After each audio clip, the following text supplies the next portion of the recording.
Hello everyone, welcome back. In this video, I will show you how to fix send error on Coinbase wallet. So whenever you try to send money via Coinbase wallet, if you face any of the errors, then what you can do is you can simply come to the Google Play Store or App Store, and here in the search bar you need to search for Coinbase wallet. After that, you just have to simply tap on the update button if you see any of the updates available over here, and after updating your Coinbase wallet, you just have to open it and try to send the crypto again.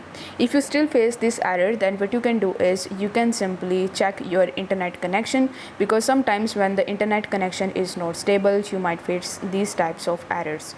So in order to refresh your internet connection, what you need to do is you need to simply swipe down your notification bar in the top, then you just have to tap on the airplane mode, wait for 5 seconds, and then you just have to tap on it in order to turn it off.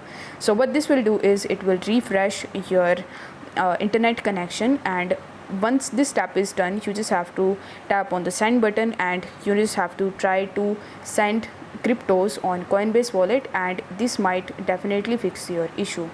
So I hope this video was helpful, and if it was, then don't forget to like the video and subscribe to the channel. Thank you so much for watching.